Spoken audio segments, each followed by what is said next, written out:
My name is Antwine Jackson, and I'm president and founder of Enitech. We are a Raleigh, North Carolina-based managed service provider. We currently have 17 employees, and our revenue is roughly $3 million. When I first started my MSP, I didn't really have a good opportunity of having that community of peers. I think when I started my TruPeer journey, for me, it was really more about community, but more importantly, getting an opportunity of having that kind of discipline of helping me mature the business operationally. I think because of TruPeer, it's allowed for me to become a more effective leader and to really understand the things that we're good at and the things that we're not so good at.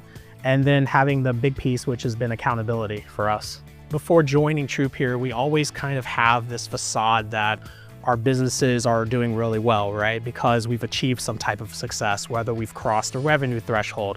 But we always, when you're in it, it's really hard to see the things that you can improve on.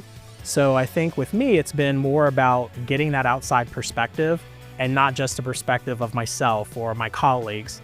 And for this whole journey, it's really, for me, been more about growing and getting out of that position or feeling of being stuck. When you're working with different people in different geographic regions, at times it can be a little intimidating, especially because no one wants to seem like they don't know what they're doing. But what you really start to learn is that everybody has the same problems. And through transparency, that's the only way you're going to solve those problems.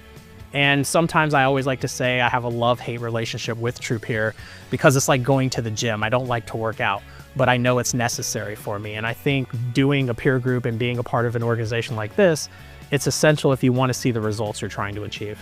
When we first started this TruPeer journey and the TruMethods framework, I was not 100% picking up what Gary was putting down.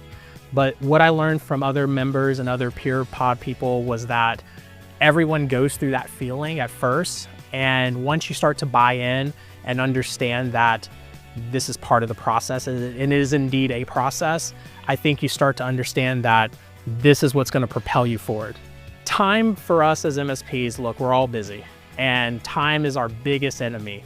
The one thing that I'll say is if you can develop the discipline of having that meeting at the same time, same place, and building that cadence and building that discipline, the time commitment is actually not a big commitment because now you shift from working in the business to working on the business. And a lot of times we mistake solving, that fire that we have to put out immediately for actually things that move the business forward, when in reality, you're just on a spin cycle. I think when you commit the time and you commit the dedication and the discipline to it, you start to see results almost overnight in a lot of ways, because now you can have those leadership meetings internally, you can have those technical stand-ups, and you find yourself canceling less meetings with your own team and organization because you've developed the discipline to attend meetings.